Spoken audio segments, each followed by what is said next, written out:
It was a bright spring day. The sun was high in the blue sky. A herd of sheep was grazing contentedly on the hillside. The little lambs with their soft white coats and curly tails were playing among themselves.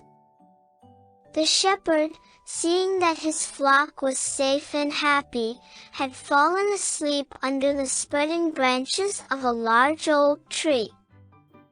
Suddenly an eagle swooped down from the sky.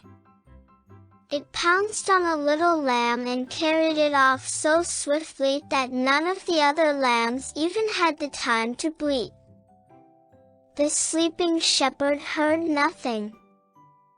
A crow was sitting on the tree under which the shepherd lay asleep.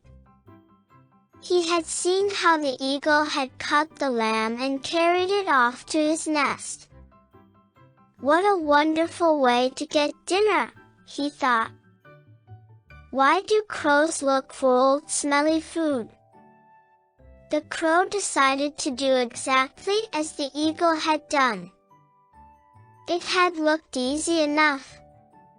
All he had to do was to decide which sheep he wanted, swoop down upon it, hold it as firmly as he could in his claws, and fly off with it. Easy. If the eagle could do it, then so could he. The crow looked down at the flock of sheep to decide which sheep he wanted. Just below the tree, by the shepherd, a big, old ram was grazing.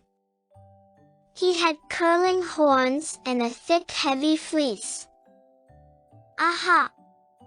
He should be a good meal for me," thought the crow greedily. He was very hungry, and the thought of a large juicy ram for lunch made his mouth water.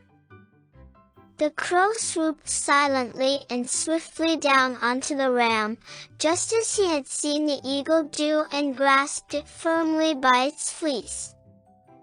"And now to fly off with it to my nest," said the crow to himself. He flapped his wings with all his strength, but could not lift the ram. The ram was large.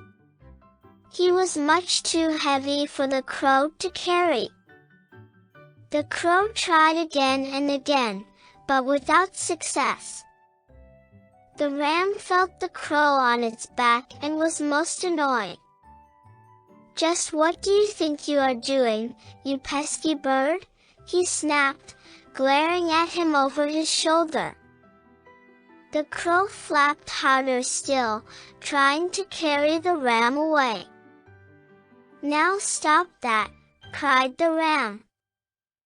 "Go away. Shoo! Leave me in peace." He jumped and bucked and tried to shake the crow off his back.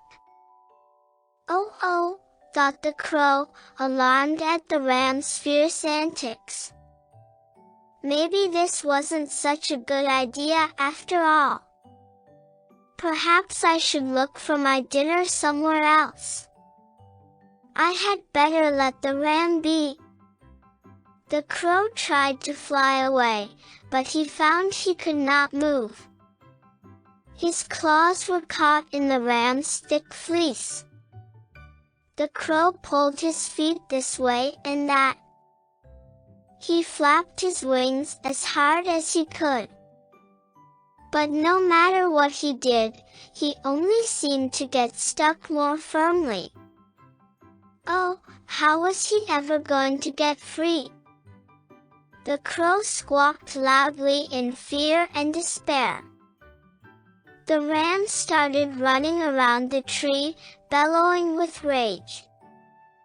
The shepherd woke up with a start. Who was making that horrible noise? Were his sheep in danger? He sat up. What a sight met his eyes! The ram was running round and round the tree. On his back was the crow, squawking and trying to rise into the air. The shepherd began to laugh. At last, wiping his eyes, the shepherd stood up. He stopped the ram as he ran by and calmed him with gentle words. When the ram was still, the shepherd took a pair of shears from his sack.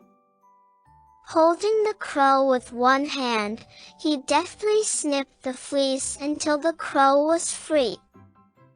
"What did you think you were doing, my fine friend?" asked the shepherd, looking at the crow. "Playing at being an eagle, were you?"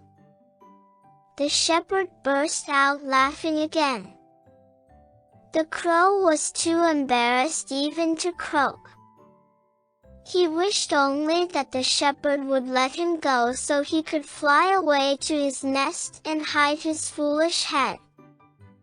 Finally, when the shepherd let the crow go, the crow flapped his wings and flew off as fast as he could. And the next time you want to be an eagle, make sure you pick an animal your size, called the shepherd after him. The crow, feeling silly and foolish, promised himself that from now on he would only do as other crows did.